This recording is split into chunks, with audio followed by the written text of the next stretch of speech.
Non, ça ira. Enfin, on va essayer. Les quelques notes que j'ai demandé à Corinne de vous distribuer ne sont pas du tout un plan de ce que je vais parcourir. Ce sont juste quelques éléments de mise en contexte que vous pouvez emporter avec vous. Alors d'abord quand même quelques éléments pour situer ce texte. En 597 avant l'ère chrétienne, Nabuchodonosor, qui est alors roi de Babylone, ça vous rappelle quelques petits souvenirs, a porté l'empire babylonien au sommet de son apogée, et il n'est pas du tout satisfait de son emprise, de son immense étendue territoriale. Il vient de battre le pharaon d'Égypte, Nécho, il conquiert la Syrie, la Palestine, on ne disait pas Palestine à l'époque, ça deviendra Palestine, et il exige de Joachim, qui est à la tête du royaume de Juda, un serment de fidélité à Babylone. Et après 3 ans de soumission, Joachim se révolte, ce qui est très très intéressant. Du coup, Nabuchodonosor envoie dans la région, et ça aussi, ça mérite intérêt, des troupes de Chaldéens, d'Araméens, de Moabites et d'Ammonites, avant de rejoindre lui-même Jérusalem et d'assiéger la ville. Le second livre des rois, parce que tout cela vient du second livre des rois, raconte qu'il emporte tous les trésors du temple, qu'il brise les objets en or fabriqués au temps de Salomon, et qu'il emmène en déportation à Babylone, outre bien sûr le roi Joachim et toute sa cour, je cite, tous les militaires, c'est dans le texte, tous les militaires, les nobles, les gens riches, les artisans du métal et les serruriers, ne laissant sur place que les petites gens du pays. Deuxième livre des rois, chapitre 24. Et il place sur le trône comme nouveau roi son oncle Mattanaya, dont il change le nom en Sédécias, pour bien signifier par là que cet oncle sera soumis jusque dans son appellation. De mauvaise grâce, Sédécias reconstruit la ville de Jérusalem, mais après un temps d'apparente fidélité, le nouveau roi, comme Joachim juste avant, va résister à son puissant neveu babylonien. D'où la rage extraordinaire de Nabuchodonosor qui, 10 ans après la première invasion de Jérusalem, assiège la ville en 587 jusqu'à ce qu'elle tombe pour la seconde fois. Et quand la cité, épuisée, affamée, finit par se rendre, le nouveau désastre prend des proportions absolument hallucinantes.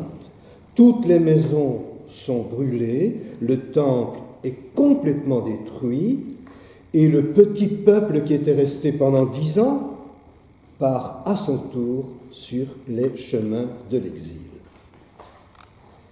Un poète qui a survécu à ce drame se remémore les événements qu'il a traversés, qu'il est en train de traverser, et il essaye de nous les faire comprendre. Son écriture est tellement secouante, elle est tellement écorchée, que, si j'ose dire, on la sent saigner au fil du récit. Je vous en donnerai quelques exemples tout à l'heure. Comme si l'auteur rédigeait sur le vif alors que les plaies ne sont pas encore refermées. Alors qui est-il, ce poète du livre des Lamentations? Pendant très très longtemps, la recherche exégétique a pensé qu'il s'agissait du prophète Jérémie, qui est tout à fait de la même époque et qui est lui-même contemporain des événements tragiques. Et c'est d'autant plus logique qu'on ait émis cette hypothèse que l'auteur du livre des Lamentations était Jérémie, que Jérémie, en son temps, n'a cessé d'alerter les autorités palestiniennes quant à l'imminence d'une catastrophe. Aujourd'hui, il y a quasi unanimité dans la critique historique pour dire qu'il ne s'agit pas de Jérémie, même si on reconnaît une parenté entre le livre de Jérémie et le livre des Lamentations. Mais tous sont d'accord sur un point, les 5 poèmes de ce petit ouvrage exceptionnel, puisque c'est un ouvrage qui se compose de 5 poèmes, nous offre un texte d'une beauté tragique absolument intense. La toute nouvelle, qui est très très belle, la toute nouvelle traduction liturgique de la Bible, c'est-à-dire une traduction qui est sortie il y a 2 ans, qui a été faite pour proclamer le texte à haute voix dans son introduction. Cette traduction dit que le livre des Lamentations, je cite, est un des plus beaux chants de la littérature mondiale. C'est qu'il est très rare, je pense, dans la littérature, de rencontrer une telle expression poétique de la douleur et du deuil. Et c'est aussi un texte d'une singulière audace, vous allez voir pourquoi, qui ouvrira la voie à d'autres livres bibliques dissidents, dont le célèbre livre de Job, qui lui aussi, bien sûr, va sortir des sentiers battus pour donner voix au désarroi, à la lamentation, à l'impuissance, au désespoir. Alors, le livre des Lamentations est véritablement un texte viscéral. Avec passion, il plonge son lecteur au cœur du drame et lui fait sentir quasi physiquement l'horreur des événements racontés.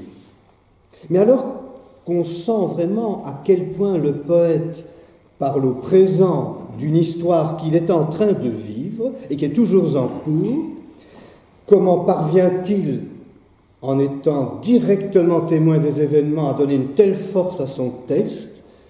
C'est parce qu'il a réussi à construire son texte sous forme d'acrostiche, comme la finale de certaines ballades de François Villon, ce qui fait dire à Henri Méchonic,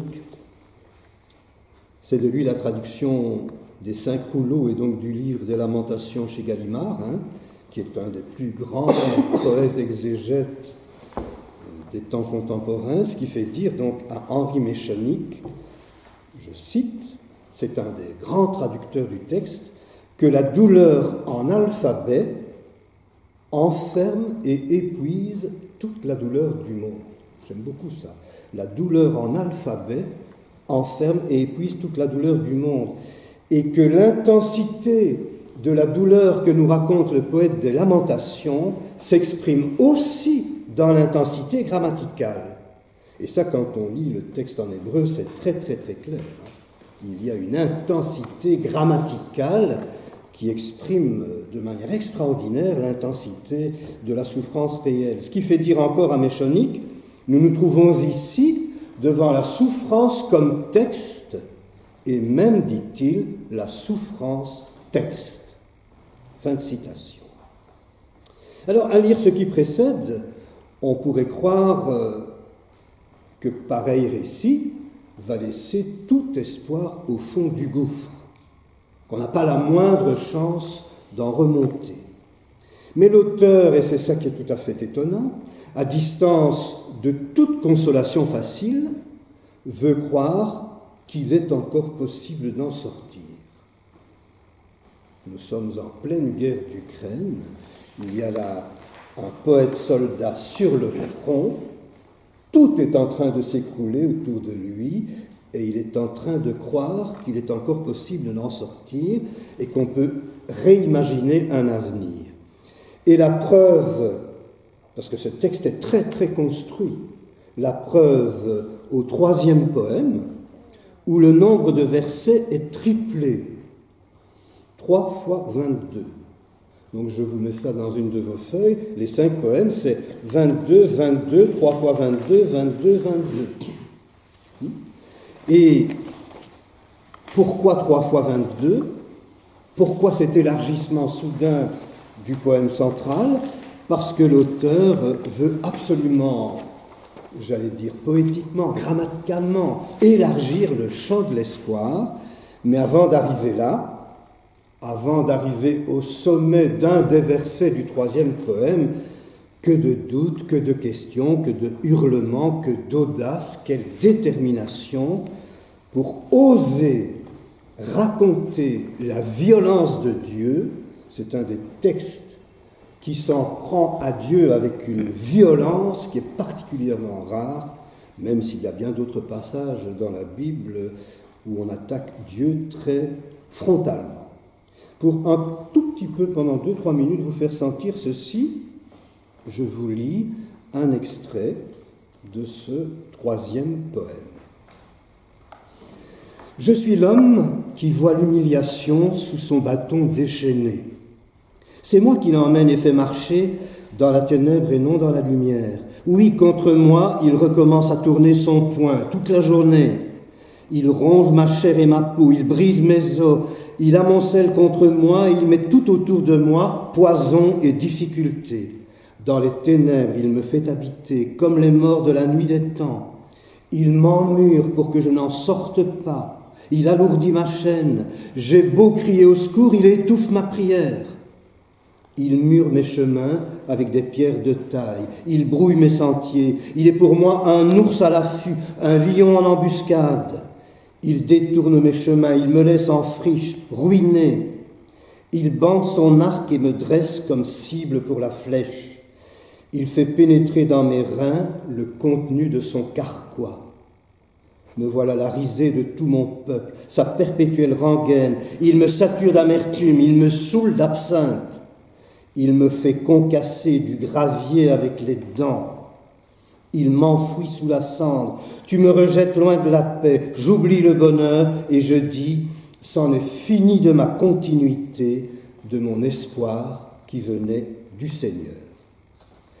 Je viens de vous lire les 18 premiers versets du chapitre 3. Qu'est-ce qui se passe en 4 versets? Quel souffle pénètre le verset 22 au point de faire basculer tout le poème? L'auteur vient à peine de dire au verset 16 « Il me fait concasser du gravier avec les dents », qu'arrivé au verset 20, un souvenir l'envahit. Et quand je dis souvenir, c'est un très faible mot. Et d'ailleurs, il le double. Je me souviens, je me souviens. Mais c'est plus qu'un souvenir même répété, c'est une mémoire. C'est une mémoire qui gonfle et qui s'amplifie. C'est une volonté de mémoire. C'est qu'il en fallait pour renverser le mur et détourner la flèche, pour briser la chaîne et oser écrire au verset 21 « Voici que je vais me remettre en mémoire. Pourquoi j'espérerai ?» C'est bien un futur, hein? Voici pourquoi je vais me remettre en mémoire, pourquoi j'espérerai. Cette mémoire du futur, cette mémoire qui prend chair au moment où le poète l'écrit, fait alors surgir juste après, au verset 22, un verset que l'on n'attendait pas du tout, éclatant de lumière, qui va traverser les siècles, jusqu'à rejoindre les enfers les plus noirs de l'actualité, l'enfer d'un homme, d'une femme, l'enfer d'un peuple, ce fameux verset 22, « Les bontés du Seigneur, point d'exclamation, c'est qu'elles ne sont pas finies, c'est que ces tendresses ne sont pas épuisées, elles sont neuves tous les matins », ajoute le verset 23. Alors, au sommet de ce dépouillement du 3e poème, qu'il faut absolument se mettre en bouche pour en goûter toute la saveur hébraïque, qui est une saveur très très très sensuelle. Au sommet, il y a 2 mots qui reviennent tout le temps, c'est tendresse et bonté. Tendresse en hébreu rahaim et bonté hesed. La tendresse, et là, Méchanique est formidable, parce qu'il ne fait aucune concession aux traductions ecclésiastiques qu'il déteste. La tendresse est bien plus que la miséricorde, dit-il. Il faut réserver la miséricorde aux lectures ecclésiastiques. J'ai beaucoup aimé ça. Et au livre de piété, le mot tendresse du verset 22 est viscéral. Il faut y entendre quelque chose de passionnel, de l'attachement fou, comme les entrailles d'une mère pour son enfant. C'est exactement ce que propose aussi Chouraki. Non, les chérissements d'Adonai ne sont pas finis. Non, ses matrices ne sont pas épuisées. Alors, l'autre mot charnel du verset 22, c'est le mot bonté, qui traduit l'hébreu hesed, qui est une qualité qu'on retrouve tout au long de la Bible. La hesed, C'est une qualité multiple qui est souvent accompagnée du verbe faire. Dans la Bible, faire hesed, c'est faire du bien, c'est sauver, montrer sa compassion, accorder sa bienveillance. Et là encore, l'usage religieux qui s'affirmera et qui parlera plus tard des faveurs de Dieu s'éloigne tout à fait du sens premier et de son usage profane qui consiste à dire « l'homme bon est un homme bienveillant, un ish esset, un homme de bien ». Ainsi, au cœur du drame qu'il raconte, le poète des Lamentations sent monter en lui une lueur d'espoir, de manière peut-être, c'est à vous d'en juger, un peu volontariste. Il se souvient que malgré tout ce qu'il en a dit, son Dieu, tendre et bon, est un homme de bien. Nous sommes 2600 ans plus tard. Là, je m'engage un peu, ou je quitte un peu le texte. 2600 ans plus tard, les Lamentations sont plus actuelles que jamais, et pas uniquement à cause de l'invasion de l'Ukraine ou de la pandémie. La destruction du Temple, la ruine de Jérusalem, l'écroulement du royaume de Juda, c'est maintenant. D'ailleurs, je me propose de vous lire quelques versets pour voir en quoi ils rejoignent l'actualité de 2023. C'est maintenant que la belle de Sion est traquée de tous côtés et que l'adversaire étend la main sur ses charmes. Donc je cite chaque fois le texte littéral. Oui, quand des femmes sont violées à travers la planète avec la bénédiction de traditions dévoyées, c'est tous les jours. C'est maintenant que les prophètes sont tués dans les lieux sacrés, chapitre 1, verset 20. Quand un enseignant, soucieux de dialogue, est décapité en pleine rue. C'est maintenant que, je cite, « Judée va en déportation sous l'humiliation et le poids de l'esclavage ». Il suffit de regarder la Judée des migrants, fuir la barbarie et qui s'écroule dans des camps ou qui se noient en pleine mer. C'est maintenant que les bambins défaillent de faim à tous les coins de rue, c'est dans le texte. 12 000 enfants meurent de faim chaque jour dans le monde en ce moment. C'est maintenant que les routes de Sion sont en deuil, sans personne venant au rendez-vous. Quand des foules de vieux s'en vont sur la pointe des pieds sans demander leur reste. C'est maintenant, le texte toujours, qu'on piétine tous les prisonniers d'un pays et qu'on fausse les droits de l'homme. Extraordinaire, quand les États qui se croient de droit ne reconnaissent plus l'humanité d'un détenu et durcissent l'univers carcéral. C'est maintenant que nos jours sont comptés et que notre fin arrive. La pollution, rien qu'en Chine, fait chaque année 2 millions de morts. Alors moi, j'ai un grand pourquoi à ce moment-ci. Pourquoi la pandémie du coronavirus a-t-elle paralysé l'humanité tout entière, alors que tous les blessés qu'évoque le livre des Lamentations, tous ces visages humiliés, tous ces enfants affamés, toutes ces vies brisées, toutes ces forêts assassinées, n'ont jamais mis le monde à l'arrêt. C'est maintenant, je reviens au texte, que la brûlante Jérusalem pleure et pleure dans la nuit, les larmes plein les joues, et personne pour la consoler parmi ses amants. Un poète de maintenant propose une consolation. Un poète que vous connaissez bien, enfin je pense que certains d'entre vous connaissent en tout cas, qui chaque matin, ce qui est assez original, consacre plusieurs heures aux soins des vaches qui lui sont confiées. Il leur donne la luzerne et le foin, il retire la bouse de leurs pattes, il nettoie leurs pis, il chante l'office en leur compagnie. Un poète moine, un poète ermite, qui était à Ligugé jusqu'il y a quelques mois, qui aujourd'hui s'est retiré en ermite depuis son étable de montagne, et qui vient lui aussi de relire le livre des Lamentations, et qui a relu le livre des Lamentations pendant la pandémie. Frère François Cassingena Trévedi jette à travers Chronique du temps de peste. C'est une remarquable relecture du Covid par un poète. Ça, c'est intéressant quand même. Donc, dans Chronique du temps de peste, François Cassingénas dit « Nous traversons en ce moment des jours de désolation. Nous vivons en sourdine, dit-il, à l'étouffer, en mode mineur. Une joie de vivre a été blessée en nous.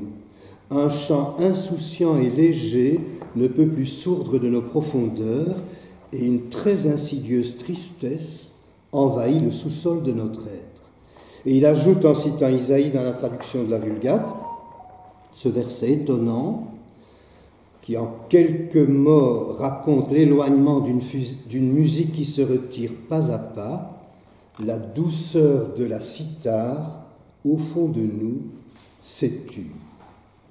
Alors que faire? Nous allons devoir faire avec notre fragilité. Et faire avec notre fragilité, ajoute ce poète, ce n'est pas une faiblesse, c'est une noblesse.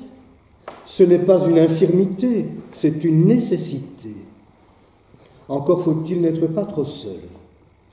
Peut-être la crise de la Covid-19 aura-t-elle malgré tout la vertu d'avoir su nous tenir au chaud dans la confidence mutuelle du froid. Et il trouve qu'il devient plus essentiel que jamais de faire corps dans l'expression partagée de nos infortunes. Il raconte donc tout cela dans Chronique du temps de peste, mais je voudrais quand même surtout, et c'est par là que je termine, vous présenter son tout dernier livre qui est sorti il y a quelques semaines, Propos d'altitude. C'est le 5e volume de ce qu'on appelle les étincelles. Les 4 volumes précédents sont chez Ad-Solem, et je suis très très heureux que mon éditeur ait obtenu les droits pour que désormais Cassingénas soit édité et rencontre un vrai public. Et donc c'est un très beau titre qui correspond vraiment à l'ouvrage, Propos d'altitude.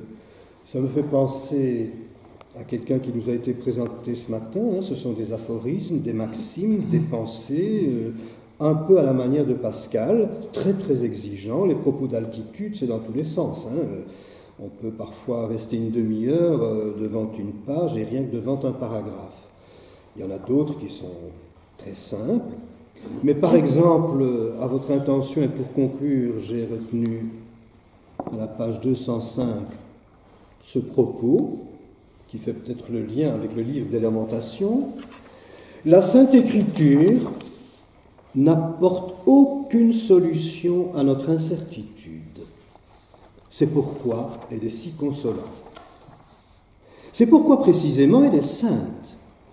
La Sainte Écriture ne résout rien. Elle nous jette l'infini en pleine face comme un firmament. Mais ô combien solide la consolation que pour finir, on retire de l'insoluble même. Et puis ceci, juste pour le plaisir, c'est à la page 210, vœu pour le temps présent. Il faudrait que les ecclésiastiques se taisent longtemps, très longtemps.